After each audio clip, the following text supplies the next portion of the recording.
Welcome student, welcome again to another video tutorial from Shivani Group of Institution। पिछले class में मैंने आपको plant जंतु ऊतक के बारे में आज बात होगी। पिछली क्लास में पादप ऊतकों के बारे में बात की गई थी। आज बात करेंगे जंतु ऊतक के बारे में, जिसे हम एनिमल टिश्यू कहते हैं। जैसा कि आप सभी लोगों को पता है, जो टर्म टिश्यू था वो बाइचेट ने दिया था। किसने दिया था? बाइचेट ने दिया था। और एनिमल ऊतक जो है, एनिमल टिश्यूज जो है, वो मार्सिलो मेलपिगी ने इसके ऊपर स्टडी की थी। किसने स्टडी की थी? मार्सिलो मेलपिगी एक साइंटिस्ट थे। उन्होंने जंतु ऊतक के बारे में अध्ययन किया था और बताया था जंतु ऊतक कितने प्रकार के होते हैं। जंतु ऊतकों को हम चार भागों में विभाजित करते हैं। पहला उपकला ऊतक, जिसे इंग्लिश में एपिथेलियल टिश्यू कहते हैं। दूसरे संयोजी ऊतक, जिसे इंग्लिश में कनेक्टिव टिश्यू कहते हैं। तीसरा पेशीय ऊतक, मस्कुलर टिश्यू कहलाता है। चौथा तंत्रिका ऊतक, जिसे नर्वस टिश्यू कहते हैं। तो प्लांट टिश्यू, तो एनिमल टिश्यू चार प्रकार के होते हैं। कौन कौन से? उपकला ऊतक, संयोजी ऊतक, पेशीय ऊतक और तंत्रिका ऊतक। ध्यान से समझिए, यहीं पर याद हो जाएगा।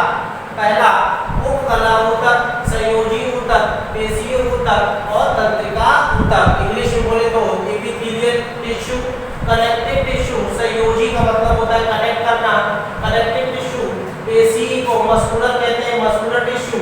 तंत्रिका को नर्वस कहते हैं, तो नर्वस टिश्यू हो गया। तो एनिमल्स में चार प्रकार के ऊतक पाए जाते हैं: epithelial tissue, connective tissue, muscular tissue और नर्वस टिश्यू। आज हम बात करेंगे केवल एपिथेलियल टिश्यू की, बाकी तीन बाद में डिस्कस करेंगे। पहला उपकला ऊतक, एपिथेलियल टिश्यू। जैसा कि नाम से ही प्रतीत हो रहा है, उपकला ऊतक। उपकला का ऊतक का मतलब क्या होता है? ये जहां भी पाए जाएंगे उस सरफेस पे पाए जाएंगे। उपकला जो कि सरफेस पे पाए जाएंगे, इसीलिए इंग्लिश में इसको एपिथेलियल टिश्यू भी कहा गया है। क्योंकि ये एपिथेलियम क्या होता है? जो बाहरी आवरण होता है, वो बाहरी आवरण जो होता है उसी को हम एपिथेलियम कहते हैं। इसको एपिथेलियल टिश्यू इसीलिए नाम दिया गया है। ये शरीर को ढकने के लिए, उसको रक्षा प्रदान करने के लिए रक्षात्मक आवरण के रूप में प्रस्तुत होते हैं तथा ये शरीर को ढकने का काम करते हैं और उनको प्रोटेक्शन प्रोवाइड करते हैं। उनका रक्षात्मक कवच जो है वो बनाते हैं। हमारी स्किन के ऊपर भी ये पाया जाता है और ये क्या करता है? हमारे विभिन्न प्रकार के जीवाणुओं से, विभिन्न प्रकार के बाहरी कणों से रक्षा प्रदान करने का काम करता है। शरीर की त्वचा एवं आंतरिक अंगों की श्लेष्मिक झिल्ली का निर्माण करती है। ये शरीर की त्वचा का निर्माण करती है और अंदर जो अंग पाए जाते हैं, जिन्हें आंतरिक अंग कहते हैं, उनकी जो श्लेष्मिक झिल्ली होती है, श्लेष्मिक झिल्ली को इंग्लिश में म्यूकस मेम्ब्रेन कहते हैं। तो ये म्यूकस मेम्ब्रेन का निर्माण करती है। इसके एग्जाम्पल बहुत ज़्यादा पूछे जाते हैं। कहाँ कहाँ पाई जाती है? मुख गुहा में पाई जाती है, नासा गुहा में पाई जाती है, फेफड़ों में पाई जाती है, आमाशय और आंख की ऊपरी सरफेस पे पाई जाती है। यहाँ पर याद रखिएगा, मुख गुहा पर पाई जाती है, नासा गुहा में पाई जाती है, फेफड़ों में, आमाशय में और आंख में। इसको पहचानने के लिए देखिए एक तरीका है कि ये उपकला ऊतक कैसे हम पहचानेंगे कि उपकला ऊतक कहाँ कहाँ पाया जाता है। क्योंकि इतने ज़्यादा उदाहरण होते हैं, याद करने में बड़ी परेशानी होती है। तो इसको याद रखने का एक तरीका है कि जो भी सरफेस हमारी नम होगी, नम का मतलब इसके ऊपर जिसके ऊपर म्यूकस की लेयर पाई जाएगी, यानी कि ऐसी त्वचा जहां पर श्लेष्म का निर्माण होता हो, म्यूकस का निर्माण होता हो, वही वाली त्वचा हमेशा कैसी होगी? वो उपकला ऊतक का निर्माण करेगी। इसका निर्माण करेगी, उपकला ऊतक का निर्माण करेगी। तो जैसे अगर आप मुख गुहा की बात करें, जहां पर आपको मतलब जिस जगह आपको निश्लेषापन मिलता हो, वह त्वचा, उस जगह की जो त्वचा होगी वो हमेशा उपकला ऊतक की बनी होगी। किसकी बनी होगी? उपकला ऊतक की। जैसे मुख गुहा को इंग्लिश में बक्कल कैविटी कहते हैं। बक्कल कैविटी का मतलब जो हमारे अंदर की, जो हमारे मुंह के अंदर का स्पेस जो है चारों तरफ, वो क्या है? उसी को हम बक्कल कैविटी कहते हैं, मुख गुहा कहते हैं। तो देखिए आपको पता है कि मुख गुहा हमेशा गीली रहती है। क्यों? क्योंकि यहाँ पर म्यूकस का निर्माण होता रहता है। अच्छा, म्यूकस का निर्माण क्यों होता है और कैसे होता है? क्योंकि इसमें म्यूकस ग्लैंड पाई जाती है और ये म्यूकस ग्लैंड एक चिपचिपे पदार्थ म्यूकस का निर्माण करती है। तो इसलिए ये हमेशा लसलसा होता है और चिपचिपा पदार्थ होता है। इसका क्या उपयोग होता है शरीर में, बताइए जरा। इसका उपयोग हमारे शरीर में क्या हो सकता है भाई, हमारे मुख के अंदर आए हुए विभिन्न प्रकार के जीवाणु या विभिन्न प्रकार के डस्ट के कण जो होते हैं वो इसी म्यूकस में, इसी श्लेष में चिपक जाने के बाद फिर ये हमारे शरीर से बाहर कर दिए जाते हैं। जैसे नासा हुआ, नेजल चैम्बर्स बोलते हैं इंग्लिश में, इसे क्या बोलते हैं, नेजल चैम्बर्स। नेजल चैम्बर्स क्या होते हैं, ये जो ऊपर नाक के दो चैम्बर होते हैं इन्हीं को नेजल चैम्बर या नासा हुआ कहते हैं। इसमें भी म्यूकस का निर्माण होता है, इसमें जो है म्यूकस का निर्माण होता है। और म्यूकस क्या करता है, गंदे पार्टिकलों को, ये जो हमारे नासा कैविटी होती है यानी कि नासा गुहा जो होती है, ये एयर कंडीशन का काम करती है। इसका काम करती है एयर कंडीशन। सर्दी में जब वायुमंडल का तापमान बहुत कम होता है तो जो ठंडी हवा हमारी नासा के थ्रू बाहर अंदर की तरफ जाती है या अंदर से बाहर की तरफ आती है, तो उसको कंडीशन का काम कौन करता है, ये नासा हुआ करती है। वहां पर क्या करती है, ये टेम्परेचर को, एयर के टेम्परेचर को चेंज कर देती है। इसलिए हमेशा सर्दी में जब भी आपके अंदर से जो वायु निकलेगी वो हमेशा गर्म है, और अंदर जाते समय, अंदर प्रवेश करते समय जो वायु फेफड़े तक जाएगी वो भी फेफड़े तक जाते जाते क्या हो जाएगी, गर्म हो जाएगी, बॉडी के टेम्परेचर के बराबर आ जाएगी। तो ये इसीलिए कंडीशनर का काम करती है। तो जहाँ पर इस हिस्सा तूफान पाया जाएगा वहाँ पर यही वाला होगा, हुआ हो गया, नासा हुआ होगा, फेफड़ों की जो झिल्ली होती है आपको पता है वो भी चिपचिपी होती है, लसलसी होती है, इसलिए वो भी उत्तला उत्तक से ही बनेगी। अमाशय अर्थात स्टमक या और आंत जो भी है, इंटेस्टाइन, स्टमक और इंटेस्टाइन, अमाशय और आंत, इन दोनों की जो उत्तला होती है वो भी इन दोनों की जो टिश्यू होते हैं वो भी उत्तला उत्तक के बने होते हैं, वहाँ पे लसलसापन होता है। अच्छा, इनकी कोशिकाएं सटी हुई रहती हैं, इनकी कोशिकाएं आपस में बहुत पास रहती हैं, अंतर कोशिकीय पदार्थ बहुत कम होता है, इंट्रासेलुलर फ्लूइड जो होता है वो बहुत कम मात्रा में पाया जाता है क्योंकि इनके पास ऑलरेडी म्यूकस होता है। इसमें अब बात करते हैं उत्तला उत्तक कितने प्रकार के होते हैं। ये 6 प्रकार के होते हैं। पहला पट्टीदार उत्तला उत्तक जिसे स्क्वामोज एपिथेलियल टिश्यू कहते हैं, ये 6 प्रकार के होते हैं। याद रखिएगा उत्तला उत्तक कितने प्रकार के होते हैं, 6 प्रकार के। पट्टीदार उत्तला उत्तक स्क्वामोज एपिथेलियल बोलते हैं। उसके बाद स्तरित उत्तला उत्तक जिसे स्ट्रेटिफाइड एपिथेलियम कहते हैं। उसके बाद घनाभ उत्तला उत्तक जिसे क्यूबाइडियल एपिथेलियल टिश्यू कहते हैं। उसके बाद स्तंभाकार उत्तला उत्तक जिसे कॉलम्नर एपिथेलियम कहते हैं। उसके बाद पांचवा है रोमाभ स्तंभाकार यानी कि सीलिएटेड कॉलम्नर एपिथेलियम। उसके बाद ग्लैंडुलर कॉलम्नर एपिथेलियम। ये तो 6 प्रकार के होते हैं। पहले इंग्लिश में याद करिए, ज्यादा बेटर रहेगा। Squamous epithelium, stratified epithelium, cuboidal epithelium, columnar epithelium, ciliated columnar epithelium और ग्लैंडुलर कॉलम्नर एपिथेलियम। ये कॉलम्नर एपिथेलियम 3 पार्ट में डिवाइड कर दिया गया। पहला कॉलम्नर एपिथेलियम, फिर दूसरी बात में ये सीलिएटेड हो गया, उसके बाद ये ग्लैंडुलर हो गया। है तो एक ही चीज, बस थोड़ा सा नेचर चेंज हो गया यहाँ पर। ये स्तंभाकार कॉलम्नर एपिथेलियम थी, ठीक है। इसी कॉलम्नर एपिथेलियम में जब रोमाभ का निर्माण हो गया, सीलिया का निर्माण हो गया, तब हमने इसको सीलिएटेड कॉलम्नर एपिथेलियम कह दिया।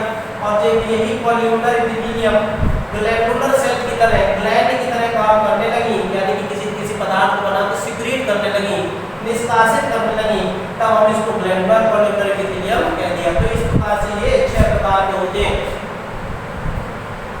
बात करते हैं पट्टीदार उत्तला उत्तक की, स्क्वामोज एपिथेलियल टिश्यू। ये चपटी कोशिकाओं से, यानी इनकी जो कोशिकाएं होती हैं चपटी होती हैं, चपटी कोशिकाओं से बने होते हैं। ये कीटाणुओं से और त्वचा को सूख जाने से बचाने का काम करती है। कौन सी, स्क्वामोज एपिथेलियम। याद रखिएगा इनका क्या कार्य होता है, कीटाणुओं से बचाने का काम होता है और सूखने से बचाती है हमारे शरीर को। अब बात करते हैं स्तरित उत्तला उत्तक की, स्ट्रेटिफाइड एपिथेलियम की।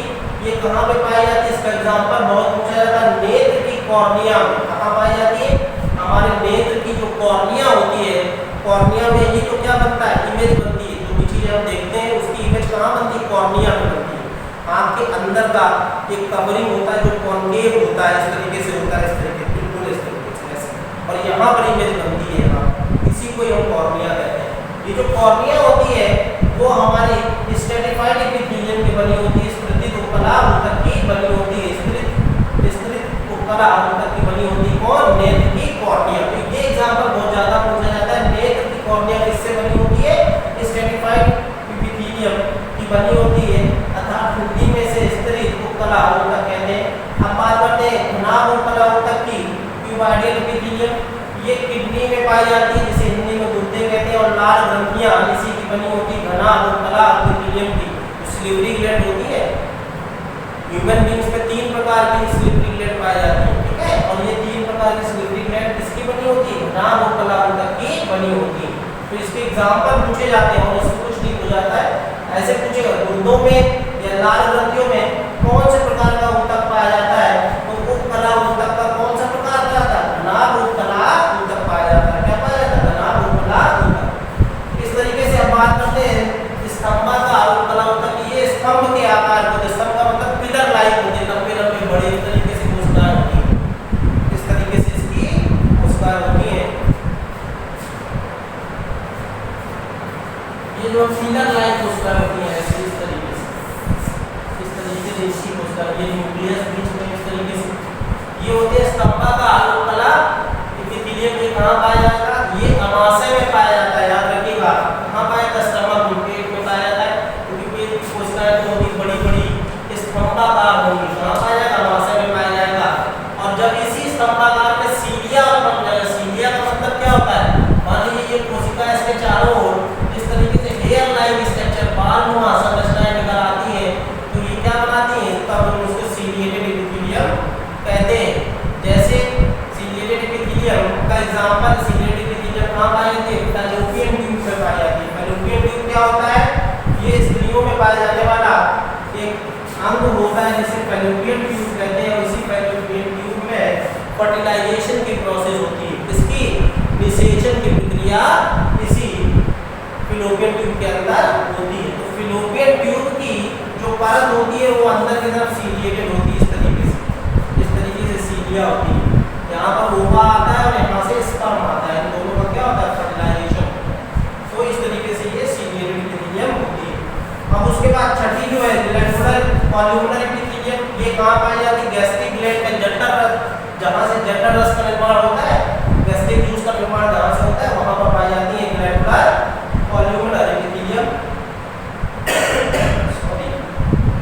स्वेट ग्लैंड, पसीना ग्रंथियों में भी ग्लैंडुलर कॉल्यूमनर एपिथेलियम पाई जाती है। टीयर ग्लैंड, अश्रु ग्रंथि में भी और जो ग्लैंडुलर कॉल्यूमनर, क्योंकि ये ग्रंथियां हैं ग्लैंडुलर है, जहाँ ग्लैंड लगा है तो ग्लैंडुलर आएगा, इसलिए gland, saliva gland, tear gland, यहाँ पे कौन सा? ग्लैंडुलर कॉल्यूमनर एपिथेलियम होगा।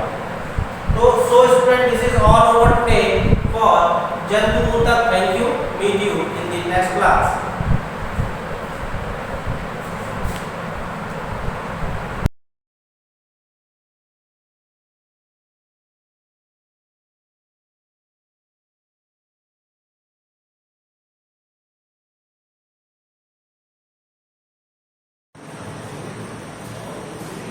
Good morning students, welcome to the online classes of Shivani Group of Institution। ठीक है, आज हम लोग अपना चैप्टर जो है मैटर इन आवर सराउंडिंग उसकी बात करेंगे। और उसमें हमारा जो प्रीवियस लेक्चर का टॉपिक चल रहा था numerical problem which was based on temperature conversion. So we will discuss today part 4। Okay, now the formula used for the numerical is Tc is equal to 5.9 Ts minus 32, where Tc is temperature in degree centigrade। यहाँ पे Tc क्या है? Degree centigrade में temperature, और Ts क्या है? Degree centigrade, degree Fahrenheit में temperature. ठीक है ना? तो Tc is equal to 5.9 Ts minus 32, और इसका ऑपोजिट है Ts is equal to 9.5 Tc plus 32। उसके बाद देखिए Tk, Tk क्या है? Temperature in Kelvin is equal to Tc plus का 273, यानी कि temperature in degree centigrade plus का 273। उसके बाद Tc is equal to Tk minus का 273, ये क्या है? Temperature in degree centigrade, temperature in kelvin minus का 273, यानी कि इसमें अगर आपको टेम्परेचर केल्विन में दिया होगा तो आप सेंटीग्रेड में चेंज कर सकते हैं, इसमें सेंटीग्रेड में दिया होगा तो आप केल्विन में चेंज कर सकते हैं, इसमें सेंटीग्रेड में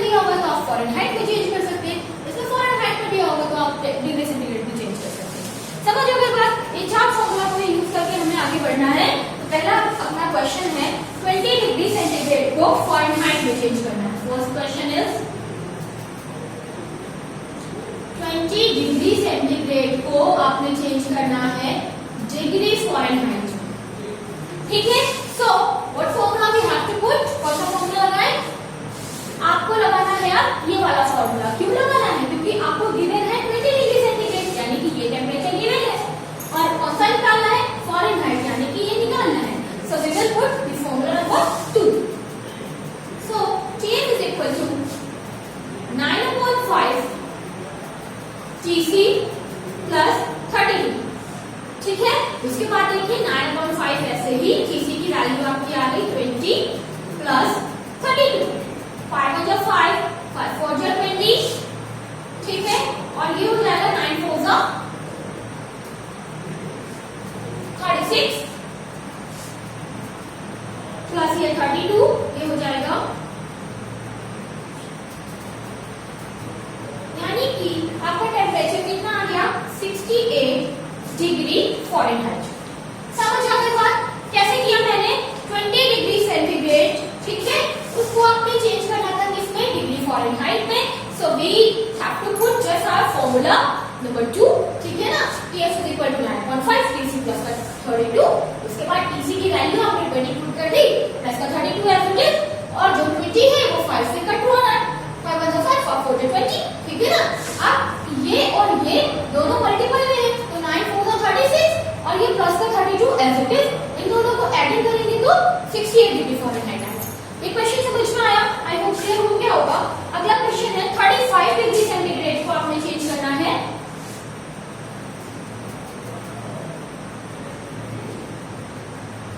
कितना? 35 डिग्री सेंटीग्रेड को चेंज करना है किसमें? डिग्री फॉरेनहाइट में बेटा, ठीक है ना। कितना टेम्परेचर? 35, किसमें चेंज करना है? डिग्री फॉरेनहाइट ना। फॉर्मूला अगेन हमारा वही है, Tf is equal to 9/5 Tc plus 30। ना Tc की वैल्यू आपकी आ गई 35, ठीक है, प्लस का ये 30, 5 × 5 5 7 × 35, ठीक। अब देखो 9 और 7 एक दूसरे के मल्टीपल में है, 9 7 × 63 प्लस ये आ गया 32, we have to add up, ये आंसर आएगा आपका कितना? 95 डिग्री फॉरेनहाइट। समझ आ गई बात बच्चों? मैंने इसमें क्या किया? कुछ नहीं किया, सिंपल सा अपना फॉर्मूला पुट किया और जो वैल्यू थी वो वैल्यू रख करके सॉल्व कर दिया। क्लियर है ना ये सेक्शन? समझ आ रहा है? ठीक, कुछ नहीं करना है। अगर डिग्री सेंटीग्रेड में टेम्परेचर दे रखा है और फॉरेनहाइट में चेंज करना है तो आपने फॉर्मूला यही लगाना है, Tc की वैल्यू यहाँ पे पुट कर देंगे, बाकी सॉल्व कर लेना है, ठीक। अब अगला क्वेश्चन है 48 डिग्री सेंटीग्रेड है आपका, ठीक है। कितना है? 48।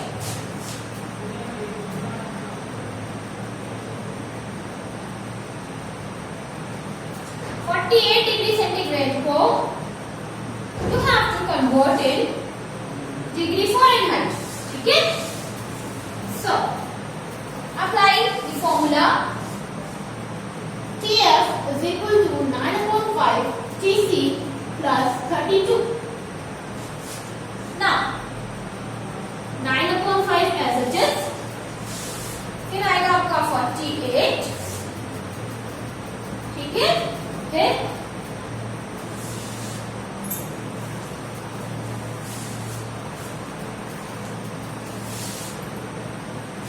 ये 40 डिग्री सेंटीग्रेड है बच्चे, नॉट 48। 40 डिग्री सेंटीग्रेड को आपने चेंज करना है डिग्री फॉरेनहाइट में। सो Tc की वैल्यू आपकी 40 प्लस का ये 32, ठीक है। अब 5 × 5 5 × 40, ठीक है, और 9 को 8 से मल्टीप्लाई कराएंगे, ये हो जाएगा बेटा 72, है ना। 9 8 जा 72 प्लस आपका 32 ऐड करिए,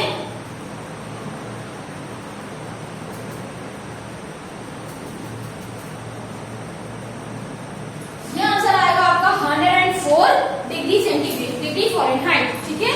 अब मेरी एक बात में आप देख रहे हैं कि जब टेम्परेचर डिग्री सेंटीग्रेड में था तो कम था. when you convert it into Fahrenheit, it becomes this.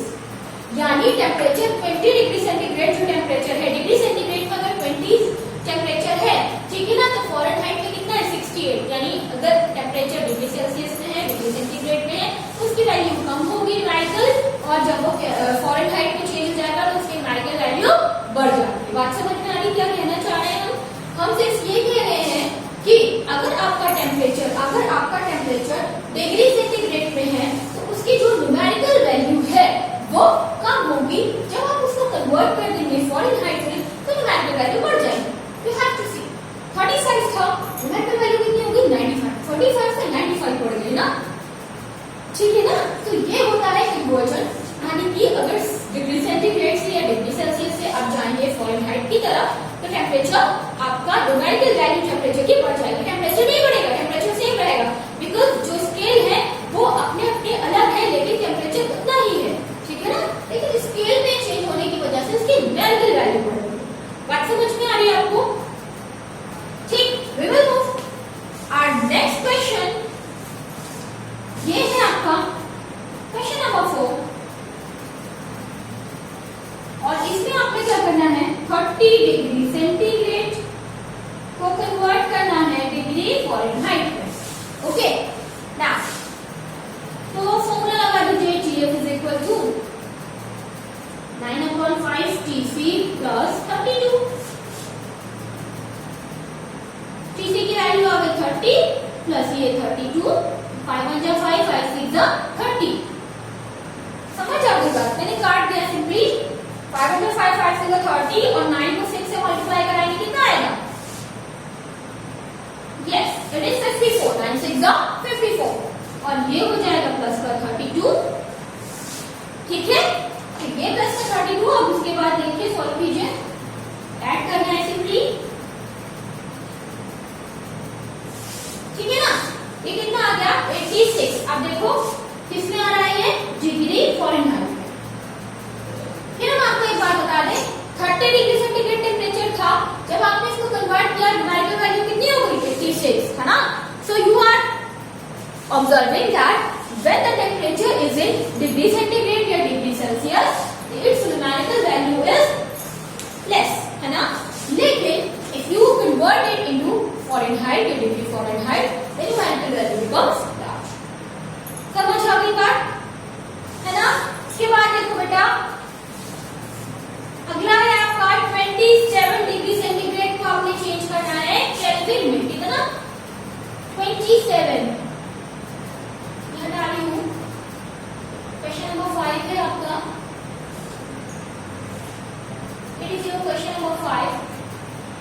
The question is 27 degree centigrade को आपको चेंज करना है किसमें केल्विन में. ठीक है. नाउ कौन सा फॉर्मूला हमें यूज करना पड़ेगा? आपको दिया गया है 27 डिग्री सेंटीग्रेड और निकालना क्या है केल्विन. तो हम ये वाला फॉर्मूला लगा देंगे. देखिए TC दिया हुआ है, TK निकालना है. सो कुछ ठीक है इज इक्वल टू TC की वैल्यू आपकी आ गई. You have to write the formula TC plus 273. ना TC की वैल्यू आपकी 27 है, उसमें आप 273 लिख देंगे. इसको आप जब ऐड करेंगे बेटा तो कितना आंसर आएगा? ये आ जाएगा 300 केल्विन. अब इसमें एक चीज और देखो. इसमें भी देखो टेम्परेचर जब डिग्री सेंटीग्रेड था तो कितनी निकालने का ये 27. जब आपने इसको केल्विन में चेंज कर दिया तब देखिए कितनी हो गई 300. सो इसमें भी यही है कि जब भी टेम्परेचर डिग्री सेंटीग्रेड में होता है तो न्यूमेरिकल वैल्यू कम होती है और जब इसको आप केल्विन में चेंज करते हैं तो न्यूमेरिकल वैल्यू बढ़ जाती है. ठीक है ना.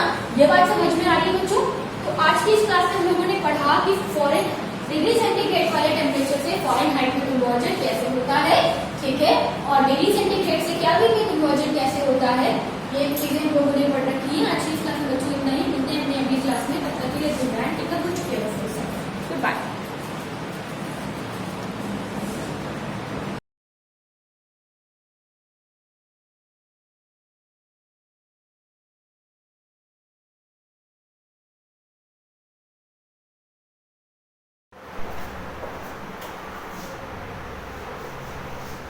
Very good morning student. बच्चों, मैंने अपने प्रीवियस लेक्चर में आपको ज्योग्राफी पार्ट 2 भारत के भौतिक स्वरूप में हिमालय पर्वत श्रृंखला के बारे में बताया था। आज मैं इसी चैप्टर को कंटिन्यू करने जा रही हूँ। चैप्टर कंटिन्यू करने से पहले मैं अपने प्रीवियस लेक्चर का कुछ रिविजन करा रही हूँ। जैसे मैंने बताया था कि हिमालय हमारे देश की सीमाओं में पहले की भांति खड़ा हुआ है और हिमालय पर्वत श्रृंखला को 3 भागों में बांटा जा सकता है, जैसे बृहद हिमालय, लघु हिमालय और महान हिमालय जैसे वाले। तो आज मैं समझाने आपको जा रही हूँ कि हिमालय के कुछ ऊंचे शिखर। तो बच्चों, बात करते हैं कि हिमालय पर्वत के कुछ ऊंचे शिखर कौन से हैं। सबसे पहला हमारा आता है माउंट एवरेस्ट, जो हमारा नेपाल राज्य में स्थित है और इसकी ऊंचाई कितनी है 884 मीटर लंबा है। कंचनजंगा भारत में 8598, धौलागिरी नेपाल में 8172, नंगा पर्वत भारत में 8126, नंदा देवी भारत में स्थित है 7817 मीटर। तो अब हम बात करते हैं बच्चों हिमालय को विभाजन, हिमालय का क्षेत्रीय विभाजन। तो सबसे पहले हम बात करते हैं बच्चों हिमालय को क्षेत्रीय विभाजन के आधार पर 2 भागों में बांटा जा सकता है। पहला है बच्चों पंजाब, कुमायूं तथा असोम हिमालय, और दूसरा हमारा आता है पूर्वांचल और पूर्वी पहाड़ी। तो सबसे पहले हम बात करते हैं पंजाब, कुमायूं तथा असोम हिमालय। तो बच्चों सतलज व सिंधु नदी घाटी के मध्य स्थित हिमालय को हम लोग क्या कहते हैं, पंजाब हिमालय कहते हैं। जो सतलज और सिंधु नदी घाटी के मध्य में जो हिमालय स्थित है उसको क्या कहा जाता है बच्चों, पंजाब हिमालय कहा जाता है। किंतु इसे क्षेत्रीय आधार पर मतलब पश्चिम से पूर्व में इसको क्या कहते हैं, कश्मीर व हिमाचल हिमालय भी कहा जाता है। मतलब पंजाब में सतलज और सिंधु नदी के मध्य जो घाटी है उसको तो हम लोग पंजाब हिमालय कहते हैं, किंतु क्षेत्रीय विभाजन के आधार पर मतलब पश्चिम से पूर्व में इसको हम लोग हिमाचल हिमालय भी कहा जाता है। सतलज तथा काली नदी के मध्य में हिमालय को कौन सा हिमालय कहते हैं, कुमायूं हिमालय कहते हैं। जो सतलज और काली नदी के मध्य में हिमालय होता है उसको हम लोग कुमायूं हिमालय कहते हैं। सतलज और सिंधु नदी के मध्य जो हिमालय होता है उसको हम लोग पंजाब हिमालय कहते हैं। पश्चिम से पूर्व में जो हिमालय होता है उसको हम लोग क्या कहते हैं, हिमाचल हिमालय कहते हैं। तीस्ता तथा काली नदी के मध्य में जो हिमालय उसको नेपाल हिमालय कहा जाता है। तो क्षेत्रीय विभाजन के आधार पर हिमालय को अलग अलग नाम से पुकारा जाता है। तो क्या हो, सतलज और सिंधु नदी के मध्य हिमालय पंजाब हिमालय, पश्चिम से पूर्व की ओर हिमालय हिमाचल हिमालय, सतलज तथा काली नदी के मध्य में जो हिमालय है उसको हम लोग कहते हैं कुमायूं हिमालय, और जो हमारा तीस्ता और काली नदी के मध्य में जो हिमालय है उसको हम लोग क्या कहते हैं, नेपाल हिमालय कहते हैं। तो अब हम बात करते हैं दूसरा पूर्वांचल तथा पूर्वी पहाड़ी। तो बच्चों ब्रह्मपुत्र नदी हिमालय की सर्वाधिक पूर्वी सीमा का निर्धारण करती है। जो ब्रह्मपुत्र नदी है वो हिमालय की सर्वाधिक पूर्वी सीमा का निर्धारण करती है। देहांग के पश्चात हिमालय पर्वत श्रृंखला दक्षिण दिशा की ओर क्या जाती है बच्चों, मुड़ जाती है। देहांग के पश्चात, देहांग जो गार्ज है उसके पश्चात हिमालय पर्वत श्रृंखला दक्षिण दिशा की ओर क्या कर जाती है, मुड़ जाती है, जिसके परिणाम स्वरूप ये भारत की उत्तरी पूर्वी सीमा के साथ फैल जाती है। तो इन्हीं को हम लोग क्या कहते हैं, पूर्वांचल या पूर्वी पहाड़ियों के नाम से पुकारते हैं। प्रायः ये पहाड़ियां बलुआ पत्थर या अवसादी चट्टानों की बनी होती है। ये पहाड़ियां किससे बनी होती है बच्चों, अवसादी चट्टानों की बनी होती है। ये पहाड़ियां भारत के उत्तरी पूर्वी राज्यों से होकर गुजरती हैं। तो इन्हीं पहाड़ियों में सघन वन क्षेत्र पाए जाते हैं। नागा, पटकई और मणिपुर, मिर्जो यहाँ की महत्वपूर्ण पहाड़ियां हैं। तो हिमालय का क्षेत्रीय विभाजन कैसे हो गया बच्चों, पहला क्या होगा हमारा पंजाब, कुमायूं तथा असोम हिमालय, और दूसरा हमारा क्या हो गया पूर्वांचल तथा पूर्वी पहाड़ियां। तो ये हमारा हिमालय का क्षेत्रीय विभाजन हो गया। अब हम बात करते हैं हिमालय का महत्व, इंपॉर्टेंस ऑफ हिमालय। तो हिमालय पर्वत श्रृंखला का बहुत महत्व है। हिमालय पर्वत श्रृंखला उत्तरी भाग में, हमारे भारत के उत्तर में हिमालय पर्वत स्थित है।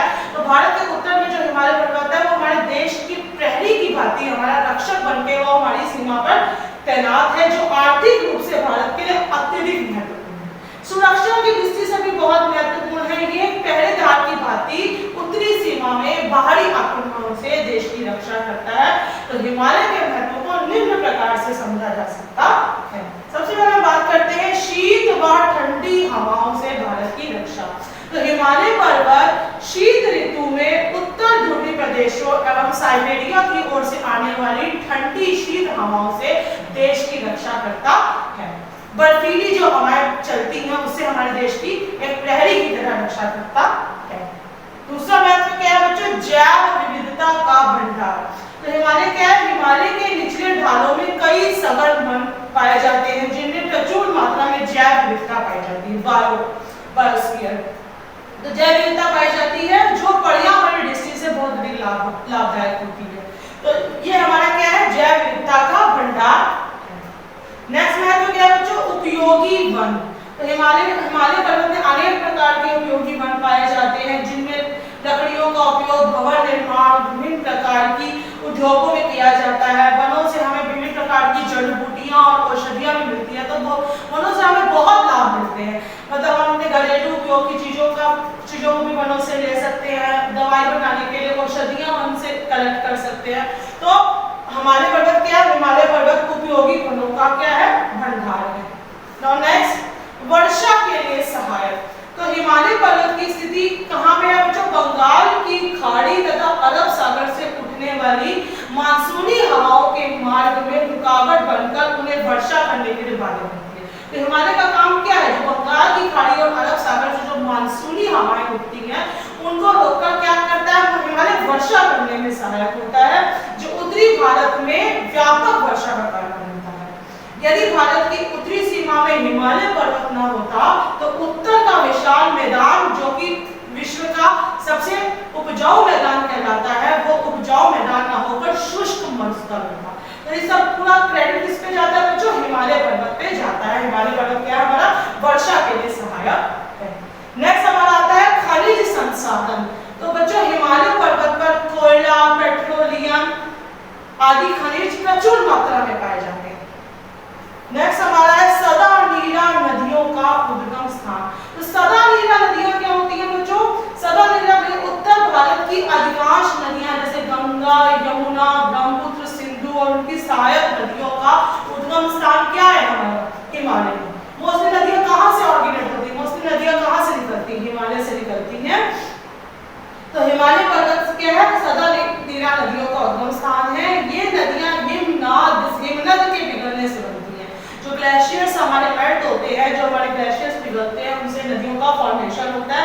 अतः इनमें क्या होता है? इनमें हमेशा जल भरा रहता है। तो सदा नीला का मतलब यही होता है बच्चों ऐसी नदियां जिनमें वर्ष भर जल सदा नीला नदियां, ये सदा नीला पेरेनियल रिवर्स कहलाती है। तो हिमालय क्या है? हमारा सदा नीला नदियों का उद्गम स्थल है।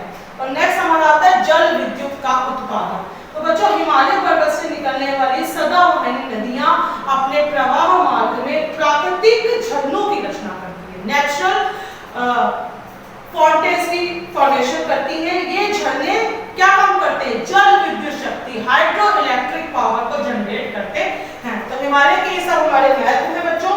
शीत व ठंडी हवाओं से भारत की रक्षा, जैव विविधता का भंडार, उपयोगी वन, वर्षा के लिए सहायक, खनिज संसाधन, सदा नीला नदियों का उद्गम स्थल और जल विद्युत का उत्पादन।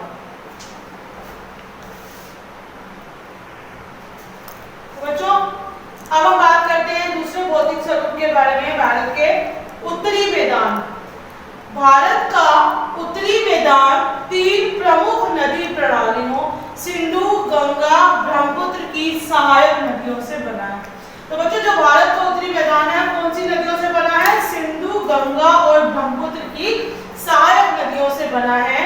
ये नदियां लाखों वर्षों में हिमालय के गिरिबाध में स्थित बेसिन में जलोढ़ों का निक्षेप करती हैं जिससे इन उपजाऊ मैदानों का निर्माण हुआ है। तो बच्चों इन मैदानों का निर्माण कैसे हुआ? नदियों द्वारा लाई गई जलोढ़ मिट्टी से इन मैदानों का निर्माण हुआ है। यह मैदान 2400 किलोमीटर लंबा तथा 240 से 320 किलोमीटर तक क्या है बच्चों? चौड़ा है। यह सघन जनसंख्या वाला भौगोलिक क्षेत्र है। क्यों यहाँ पे सघन जनसंख्या पाई जाती है? क्योंकि इसकी मिट्टी बहुत अधिक उपजाऊ है। समृद्ध मृदा अपरदन, पर्याप्त पानी की उपलब्धता आर्द्रता तथा अनुकूल जलवायु के कारण कृषि की दृष्टि से ये भारत का सबसे अत्यधिक उपजाऊ वाला क्षेत्र कहलाता है।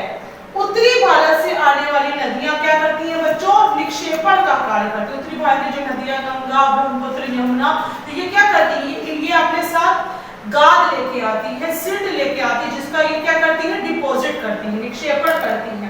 तो नदी के निचले भागों में ढाल कम होने के कारण नदी की गति क्या हो जाती है बच्चों? कम हो जाती है, जिसके परिणाम स्वरूप नदी द्वीपों का निर्माण होता है। अपने निचले भाग में नदियां क्या करती हैं? गाद एकत्र करती हैं। गाद होता है सिल्ट, एलुवियल सॉइल जिसको कहते हैं। गाद एकत्र करने के कारण नदियां बहुत सी क्या करती हैं? धाराओं में बट जाती हैं। इन धाराओं को ही हम क्या कहते हैं? वितरिकाएं कहते हैं। वितरिकाएं कहते हैं। तो नदियां निचले भागों में गाद एकत्र करने के कारण क्या हो जाता है बच्चों? वितरिकाओं में बढ़ जाती हैं। डिस्ट्रीब्यूटरीज जिसको कहा जाता है, डिस्ट्रीब्यूटरीज यानी वितरिकाओं में बढ़ जाती है। तो उत्तरी मैदान को निम्नलिखित क्या कहते हैं? दो भागों में बांटा जा सकता है।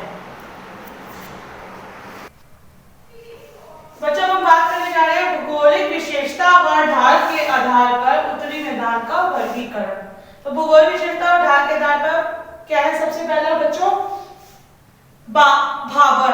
तो भाबर क्या है बच्चों? हिमालय की नदियां पर्वतों से नीचे उतरते समय शिवालिक की ढाल पर 8 से 16 किलोमीटर की चौड़ी पट्टी में गुटिका का निक्षेपण करती हैं। इसे ही भाबर के नाम से जाना जाता है। नेक्स्ट बच्चों आता है हमारा तराई।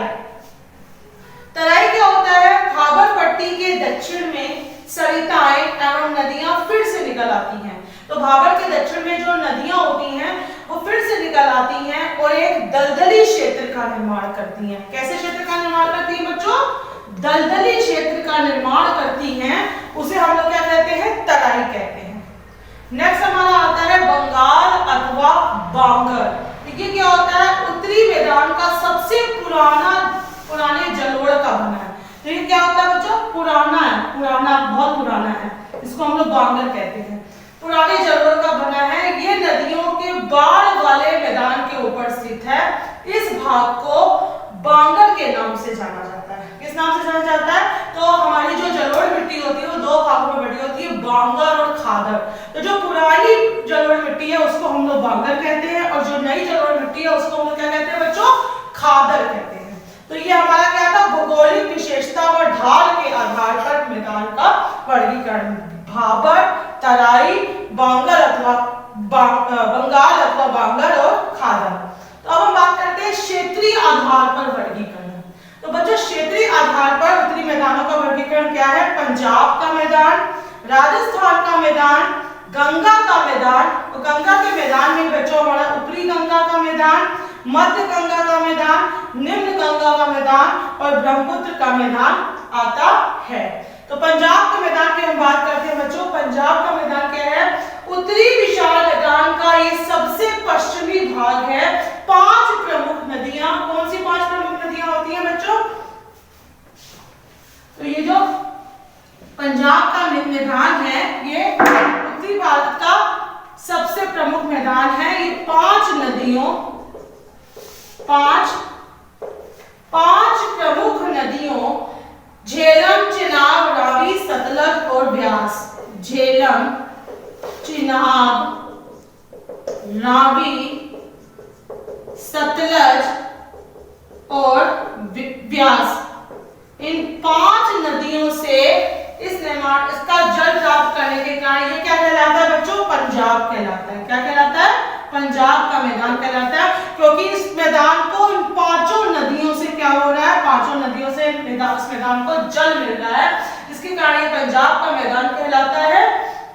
रावी और व्यास के दोआब को ऊपरी बारी दोआब तथा व्यास तथा सतलज के दोआब के मैदान को विस्ट दोआब कहा जाता है। तो ये हमारा क्या हो गया बच्चों? पंजाब का मैदान हो गया। तो ये मैदान का निर्माण कैसे होता है? 5 नदियों के द्वारा लाए गए जल से इस मैदान का निर्माण होता है। नेक्स्ट हम बात करते हैं राजस्थान का मैदान।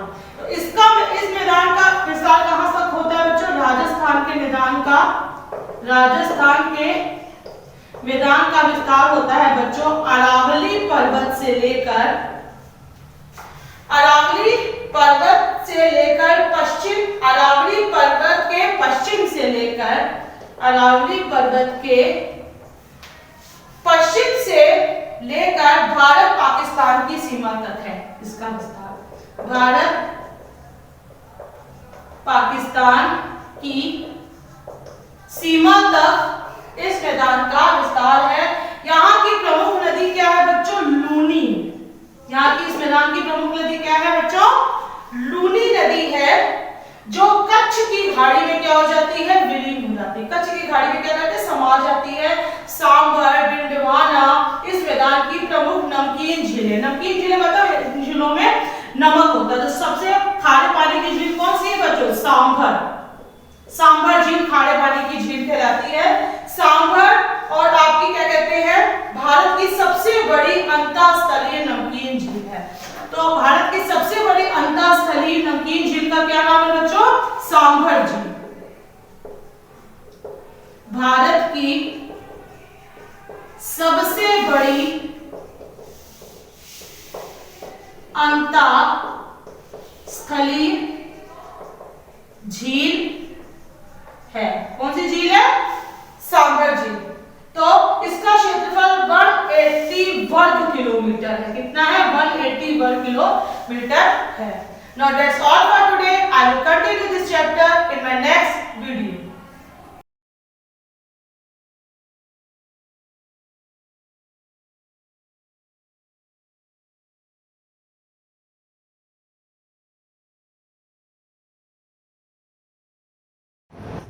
Hello student, have a pleasant morning to one you all. Today we will start our language portion that was continued last 3 classes, the sentences. The topic was the sentences and we discussed the meaning of the sentence and the types. And the associative type was discussed properly with you. Associative आपको बताया गया था properly. Interrogative, it was also discussed with you. ये भी आपके साथ discuss किया गया था. These both the types, इन दोनों टाइप्स के दो पार्ट्स थे बच्चों, affirmative one and simple interrogative, more interrogative. I also gave you many examples of these two. The third one was imperative. I also discussed with you the examples of the imperative sentences. I have given you many more examples of it. Just like in this sentence, there is some urge, request, order, command, suggestion. These types of the things are there. Just like you have to say, give me your book. Give me your book. Please do this work. Please do this work. Please help to me. Please help to me. Always do good for. Always do good for everyone. Always do good for everyone. So these are the examples of the imperative sentences. And there is also some types of the sentences which are started by using let. These are also coming this category. वो भी इस category में आते हैं, जैसे let me do this work. मुझे इस काम को कर लेने दो. Let's play today. आओ हम खेलें. Let's go for a morning walk. आओ morning walk पर चलें. Let's play for a while. आओ थोड़ी देर खेल लें. Let's have a fun. Let's have a fun. Let's have a cup of tea. Let's have a cup of tea. Let's start a pending work. So student, we have seen that imperative sentences are started with your main verb. Imperative sentences आपके किससे शुरू होते हैं? Main verb से शुरू होते हैं. Imperative sentences are started with your main verb. Fine. And let types of the sentences are started. I let and after late, late के बाद व्हाट वी पुट, हम लोग क्या रखते हैं, object of the sentence, object, fine. Let me is your object, let us is your object, fine. So imperative sentence you have got very well. Now the fourth one is optative sentence. Optative sentence. Children, optative sentences are such types of the sentences.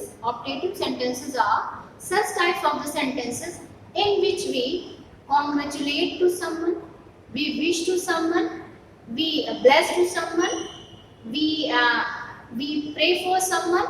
So these types of the sense come in the category of the optative sentences. Whenever we want to wish someone, whenever we want to congratulate someone, whenever we want to bless someone, we pray for someone, we curse for someone. किसी को आशीर्वाद देना है, किसी को कर्स करना है, किसी को ब्लेस करना है, किसी को विश करना है. If these types of the sense are into our mind, we use optative sentence. हम लोग कैसे sentence use करते हैं? Optative sentence use करते हैं. So optative sentences are such types of the sentences in which we wish to someone, we bless to someone, we curse to someone, and we pray for someone. Fine. And in optative sentence we use may or might. We use may or might. Suppose that you have to say, may God bless you. May God bless you. This is the optative sentence. This is the optative sentence. May God bless you. And one more sentence. Happy birthday to you. Happy birthday to you. Congratulations. Congratulations on your success. And may she live long life. May she live long life. So in optative sentence we put the exclamation sign at the end of the sentence. In optative sentence we also put the exclamation sign. May God bless you. May you have a prosperous life. May you have a prosperous life means भगवान करे आपकी जिंदगी खुशहाल हो. May God help you. May God bless you. Fine. May God bless you like this. May they go to hell. This is the curse to someone. This is a curse to someone. May they go to hell. We put the exclamation sign at the end of the sentence. May you get money. May you get money. Have a nice journey. Have a nice journey. Congratulations. Good evening. Good evening. Good morning. Good evening. Good morning. Happy birthday to you. Good night. So these types of the sentences which we use for blessing to someone, we wish to someone, and we curse to someone. So these are in the category of the optative sentences.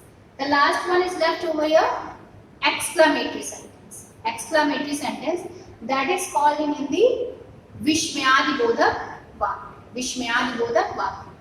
So students, in these types of the sentence we express our hidden feelings and emotions. हम लोग अपनी छिपे हुए emotions को, अपनी feelings को क्या करते हैं, व्यक्त करते हैं. So whenever we are in sorrowful mood, whenever we are dejected, whenever we are sad, जब हम लोग दुख की अवस्था में होते हैं या दुखी होते हैं, so what's the particular word we use? Alas. Alas is a sign of unhappiness. Alas is a sign of sadness. Alas is a sign of dejection and disappointment. Dejection and disappointment. So, which types of the words come in this category? Exclamatory sentence में alas, you have to put exclamation sign. Alas, my dear one has died. Alas, exclamation sign. My dear one has died. Put the full stop. So this is the exclamatory sentence. And hooray. Hooray is a sign of happiness. Hooray is a sign of happiness and pleasure and happy moment, excitement. So hooray, exclamation sign. Hooray, exclamation sign. India has got victory. India has won the match. Hooray! Exclamation sign. I secured first position in my class. I secured first position in my class. These are the sign of the happiness. These are the sign of the pleasure. Fine. One more sign is there. Bravo. Bravo is a sign for giving someone appreciation. Suppose that you have done a good performance. आपने बहुत अच्छी performance दी है. Then after bravo exclamation sign, you have done well. You have done well. So we have seen that in exclamatory sentence we just express our hidden emotions and feeling. And what are the words which we use? Alas, hooray, bravo. These are the words which we use in exclamatory sentence. So students, these are the types of the sentence. These are the types of the sentences that we discussed here today. These are the types of the sentences that we have discussed, that we discussed here today. And I'm just asking you some more sentences. Suppose that there is a sentence, Mr. Sohan teaches us mathematics. Mr. Sohan teaches us mathematics. Which types of the sentence is it? It's a affirmative sentence. You can say affirmative sentence or assertive sentence. And do you eat mango? This is the interrogative sentence. Simple interrogative or interrogative sentence. One more examples. Work hard. Work hard. Work hard is your imperative sentence. How beautiful this building is. It's a exclamatory sentence. May God bless you. This is the examples of the optative sentence. So student, today we have discussed all 5 types of the sentence. So today your sentence topic is completed. Sentence topic is completed means we came to know very well what is sentence and the types of the sentence. So from our next class we will study the conversion of the sentence. It means we change assertive to interrogative, interrogative to assertive, and how will we change it, we will see. So that is enough for you today. Thank you and have a nice day to one you all.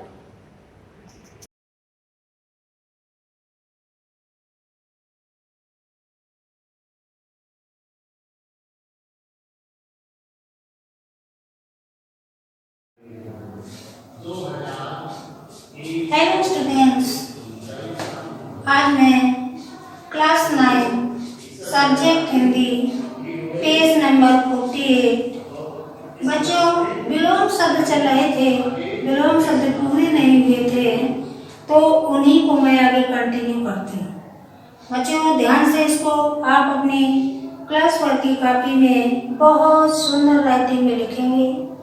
जहाँ black sketch का प्रयोग करना है वहाँ पर वो करेंगे, जहाँ ब्लू पेन का प्रयोग करना है वहाँ ब्लू पेन का प्रयोग करेंगे। ठीक है, देखिए उसी के आगे ठीक आगे लिखना है जागृत।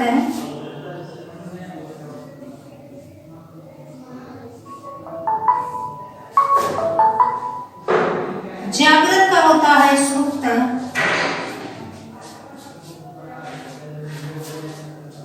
करुण का निष्ठुर,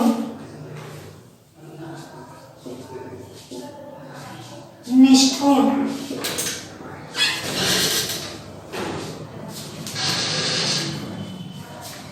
कृतज्ञ का कृतज्ञ,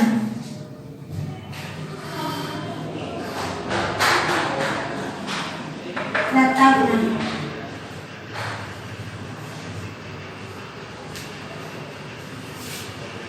गुरु का लघु,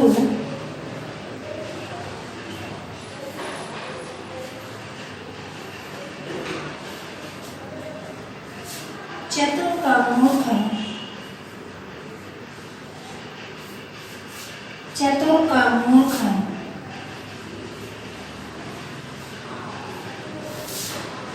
इसके बाद बच्चों जन्म का मृत्यु,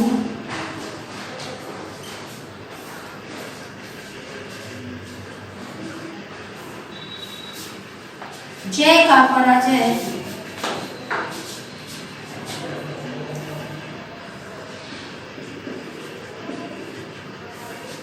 पराजय, तरल का ठोस,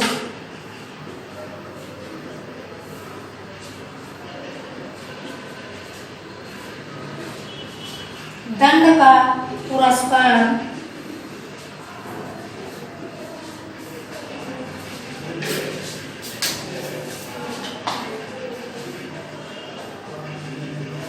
पुरस्कार, दानी का कृपण,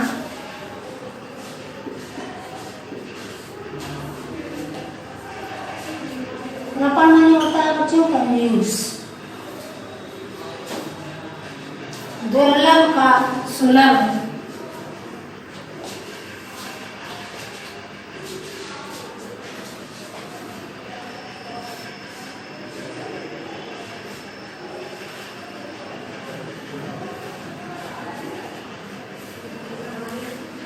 सुलभ,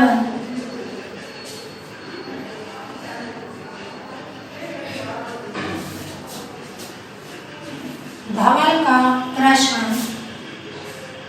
धवल माने होता है स्वच्छ, कृष्ण, कृष्ण माने होता है काला, निंदा का स्तुति, निंदा माने होता है बुराई करना और स्तुति माने प्रशंसा करना, निर्दय का सदैव, सदैव,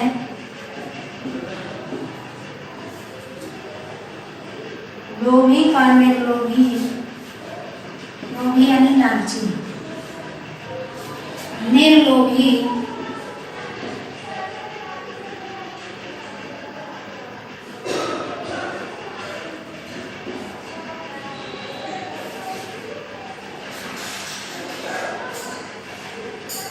विशिष्ट का सामान्य,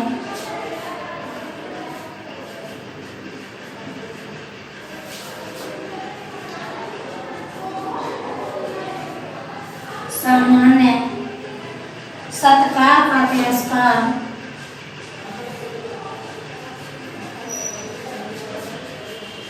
तिरस्कार,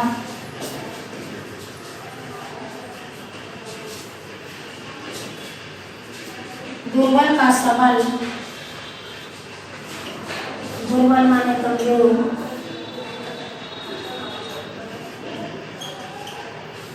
दुर्बल का सबल, धर्म का धर्म, अधर्म,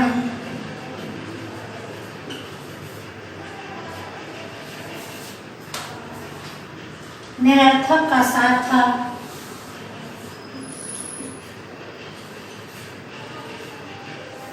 सार्थक,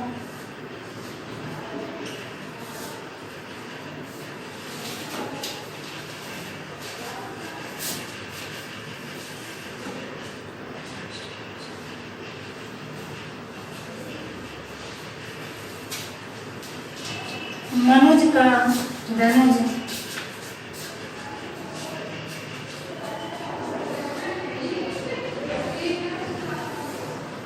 धनुज, फिर बच्चों विजय का पराजय, पराजय, श्याम का शेर, शेर, साकार का निराकार, निराकार, स्वाधीन का पराधीन,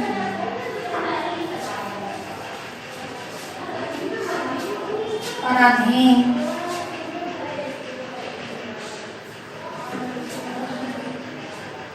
विधवा का सधवा,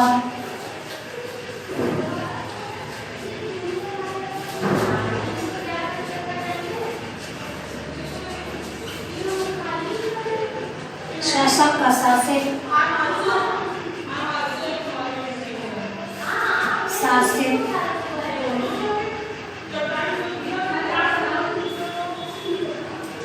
क्षय का क्षय,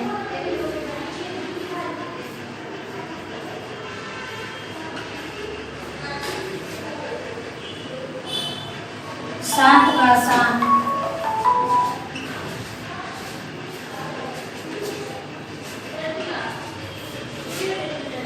विनीत का धृष्ट,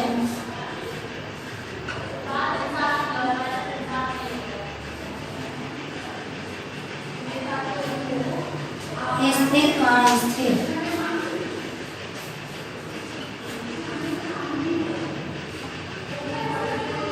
स्थिर।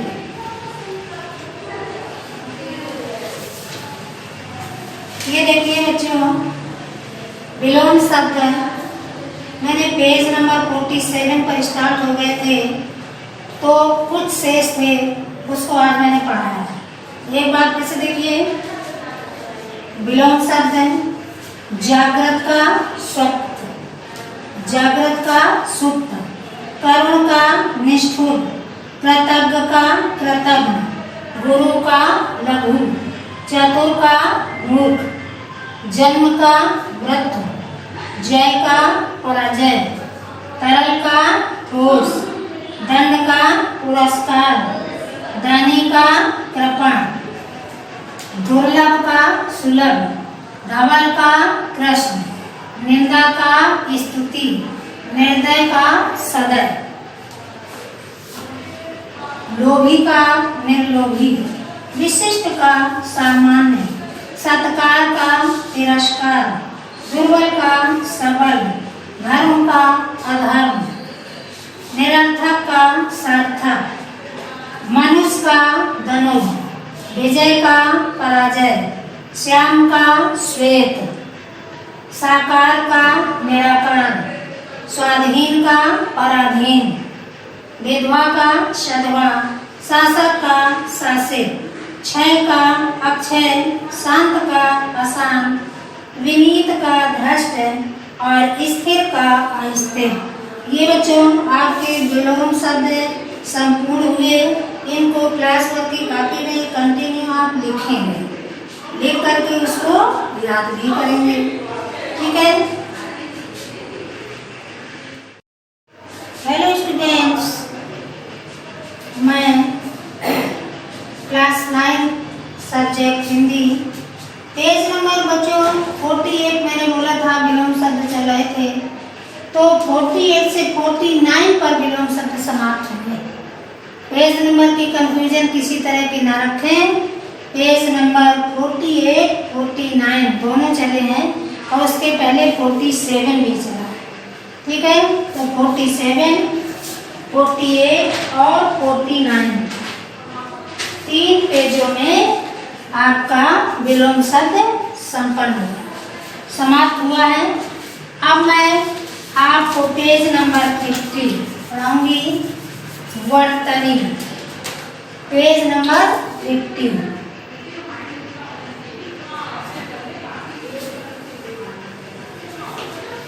बच्चों मैं आपको पेज नंबर 50 में आज वर्तनी पढ़ाऊंगी।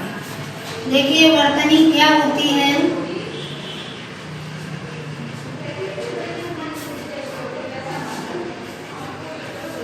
वर्तनी परिभाषा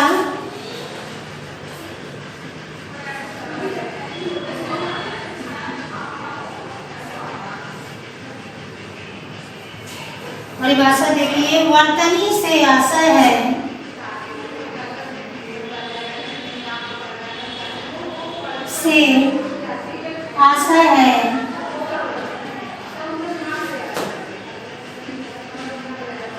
वर्तनी से आशय है शब्दों के शुद्ध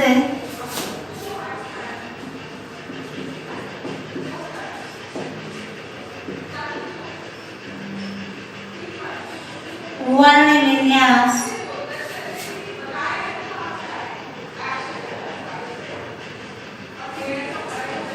शब्दों के शुद्ध वर्ण विन्यास से होता है।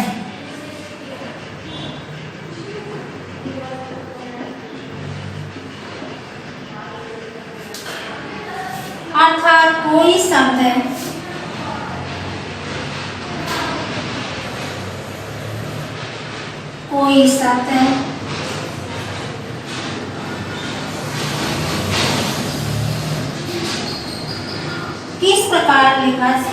कोई शब्द शुद्ध रूप में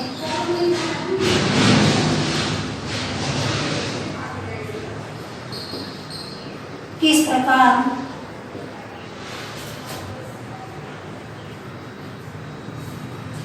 शुद्ध रूप में किस प्रकार लिखा जाता है,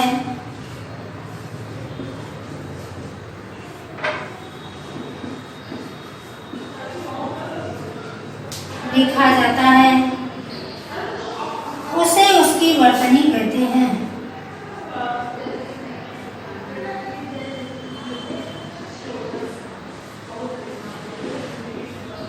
उसे उसकी वर्तनी कहते हैं।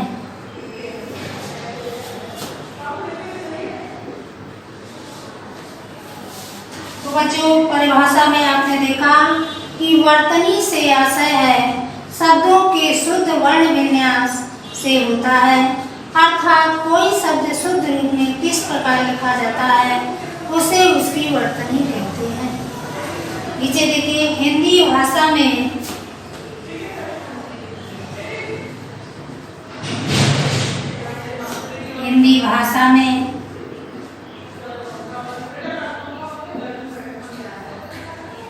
वर्तनी संबंधी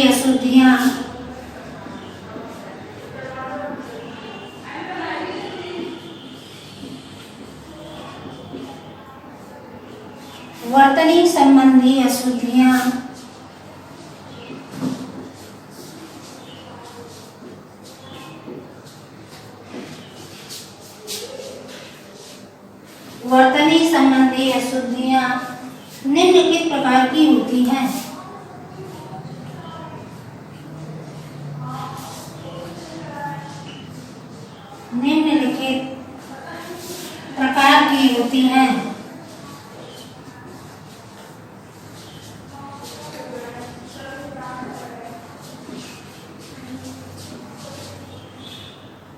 तो बच्चों, आपने देखा कि हिंदी भाषा में वर्तनी संबंधी अशुद्धियां निम्नलिखित प्रकार की होती हैं। अब आपको किस किस संबंध से हमारी अशुद्धियां होती हैं वो मैं आपको बताऊंगी। पहला है स्वर या मात्रा संबंधी अशुद्धियां। हेडिंग डालेंगे, स्वर या मात्रा संबंधी अशुद्धियां।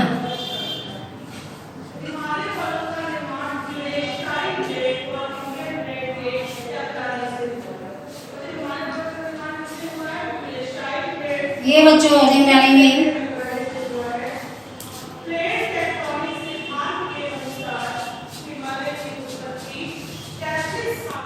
हेलो बच्चों, ये जो हेडिंग मैंने आपको डलवाई है स्वर या मात्रा संबंधी अशुद्धियां, ये मैं अगले टर्म में आपको इसके आगे कंटिन्यू करूंगी। ठीक है, थैंक यू।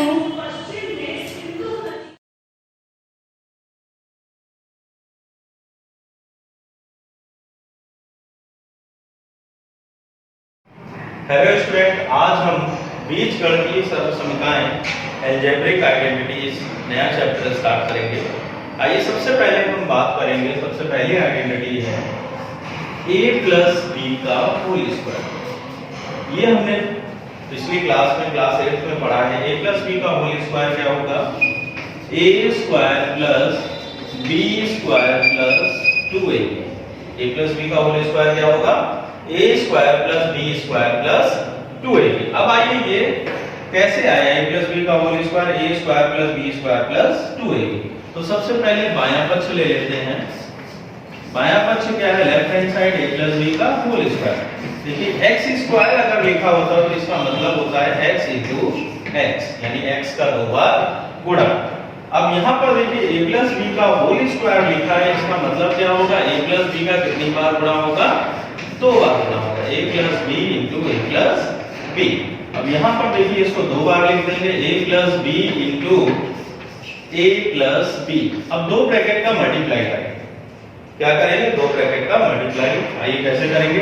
पहले हम a से स्टार्ट करेंगे, a का हम गुणा करेंगे, पहले a में करेंगे फिर डी में करेंगे। इसके बाद हम बी का गुणा करेंगे, पहले ए में करेंगे फिर बी में करेंगे। आइए ए का ए में गुणा करेंगे, ए इंटू ए क्या होगा A square plus A into B क्या होगा A B plus B into A क्या होगा ए बी इंटू बी क्या होगा बी स्क्वायर। अब देखिए अगले स्टेप में A square plus A B plus A B जुड़ेगा, x प्लस x क्या होता है 2x होता है, A B plus A B जुड़ेगा क्या हो जाएगा 2ab प्लस बी स्क्वायर।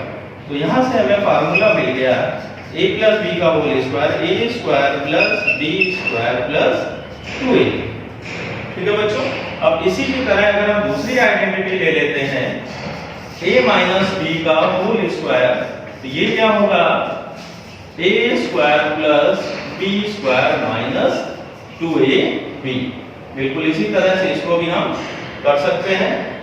बायां पक्ष लेंगे LHS a माइनस बी का whole square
Hello students, welcome to you SUI online class 9th of physics. Students, आज हम कुछ न्यूमेरिकल्स सॉल्व करेंगे चैप्टर 8 गति में, जो कि गति की प्रथम समीकरण पर बेस्ड है। स्टूडेंट्स, आज हमारा फर्स्ट क्वेश्चन है, एक बस की गति 5 सेकेंड में 80 किलोमीटर आर इनवर्स से घटकर 60 किलोमीटर आर इनवर्स हो जाती है। बस का त्वरण ज्ञात कीजिए। तो स्टूडेंट्स, हमें क्वेश्चन में टाइम गिवन है और प्रारंभिक वेग और अंतिम वेग गिवन है। हमें क्या निकालना है? बस का त्वरण। तो ये सारी चीज़ें किस में आती हैं? गति की फर्स्ट समीकरण में। तो यहाँ पे आपको प्रारंभिक वेग u इज इक्वल टू कितना दे रखा है? 80 किलोमीटर आर इनवर्स। तो स्टूडेंट्स, पहले हम इसको मीटर पर सेकेंड में कन्वर्ट करेंगे, क्योंकि यहाँ पे आपका टाइम किस में दे रखा है? सेकेंड में। इसको मीटर पर सेकेंड में कन्वर्ट करने के लिए हम क्या करेंगे? 80 किलोमीटर पर आर है, तो हम जानते हैं 1 किलोमीटर में 1000 मीटर होते हैं। तो ये आपका किस में कन्वर्ट हो गया? मीटर में। और यहाँ पे आर है, तो आर को कन्वर्ट करेंगे 1 hour is equal to 3600 second. तो ये आपका आ गया 0 to 0 कैंसिल, 800 अपॉन 36 मीटर पर सेकेंड। ये आपका क्या हो गया? प्रारंभिक वेग u। अब क्या निकालेंगे? आपका अंतिम वेग क्वेश्चन में गिवन है। अंतिम वेग कितना है? इसको v से डिनोट करते हैं। v इज इक्वल टू आपका कितना है? 60 किलोमीटर आर इनवर्स। इसको भी मीटर पर सेकेंड में कन्वर्ट करेंगे, तो आपका क्या हो जाएगा? 60 इंटू 1000 अपॉन 3600। तो ये आपका किस में कन्वर्ट हो गया? मीटर पर सेकेंड में। v आपका कितना आ गया? 0 to 0 कैंसिल, 600 अपॉन 36 मीटर पर सेकेंड। और स्टूडेंट्स, यहाँ पे आपको टाइम गिवन है। टाइम कितना है? 5 सेकेंड। अब क्या करेंगे? हम गति की प्रथम समीकरण का यूज करेंगे। तो गति की फर्स्ट इक्वेशन क्या हो जाएगी? First equation of motion v is equal to u plus 80। यहाँ पे हमें v पता है, u पता है, t पता है, और निकालना क्या है? a। तो यहाँ से क्या हो जाएगा? v minus u is equal to 80, a is equal to v minus u upon t। यहाँ पे हम सारी वैल्यूज पुट कर देंगे। तो v की वैल्यू कितनी है? 600 अपॉन 36 माइनस u की वैल्यू कितनी है? 800 अपॉन 36। और आपका टाइम कितना गिवन है? 5 सेकेंड।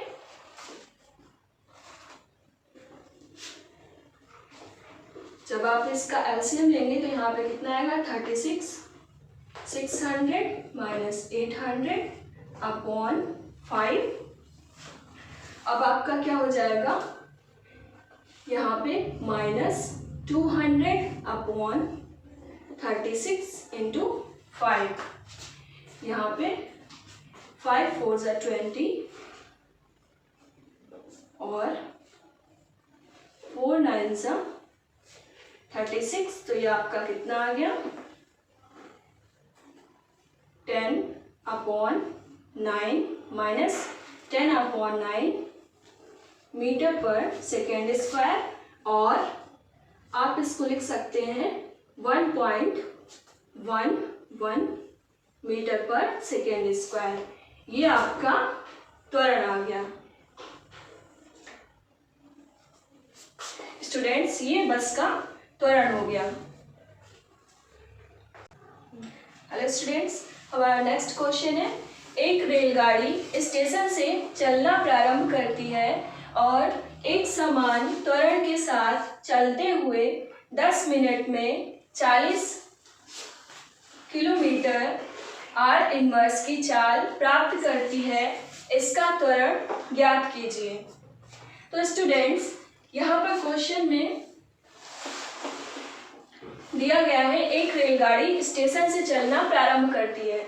इसका मतलब क्या है, जो आपकी रेलगाड़ी है इसका प्रारंभिक वेग कितना है, u is equal to 0 metre पर सेकेंड, और एक समान त्वरण के साथ चलते हुए 10 मिनट में 40 किलोमीटर पर आर की चाल प्राप्त करती है। ये कौन सा वेग आपका दिया है, अंतिम वेग। v is equal to 40 kilometre पर आर। इसको स्टूडेंट्स हम पहले क्या करेंगे, मीटर पर सेकेंड में कन्वर्ट करेंगे। तो मीटर पर सेकेंड में कन्वर्ट करने पर आपका क्या हो जाएगा 40, और हम जानते हैं 1 kilometre is equal to 1000 metre. So 1000 metre upon hours को सेकेंड में कन्वर्ट करेंगे तो आपका क्या हो जाएगा 1 hour is equal to 3600 second. 0 to 0 cancel, आपका यहाँ पे कितना आ जाएगा, एंड 4 9 36, तो ये आपका कितना आया 100/9 मीटर पर सेकेंड। ये आपका अंतिम वेग हो गया। और टाइम कितना है, t is equal to 10 minute. तो स्टूडेंट्स मिनट को पहले सेकेंड में कन्वर्ट करेंगे तो आपका कितना हो जाएगा 1 minute is equal to 60 second. तो आपका टाइम कितना हो गया 600 सेकेंड। अब हमें क्या निकालना है, त्वरण a निकालना है। तो हम कौन सी इक्वेशन यूज करेंगे, मोशन की फर्स्ट इक्वेशन यूज करेंगे। फर्स्ट इक्वेशन में क्या होता है, first equation of motion is equal to v is equal to u plus at। यहाँ पे स्टूडेंट्स क्वेश्चन में v, u and t given है, हमें a फाइंड करना है। तो यहाँ पे क्या हो जाएगा v minus u is equal to at, t is equal to v minus u upon a is equal to v minus u upon t, क्योंकि हमें यहाँ पे a फाइंड आउट करना है। तो ये आपका v कितना है 100 अपॉन 9 और u कितना है 0। और टाइम आपका कितना है 600।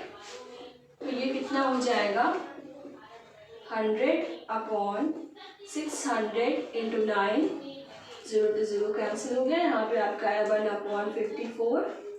इसको जब आप सॉल्व करेंगे तो आपका आएगा 0.0185 मीटर पर सेकेंड स्क्वायर।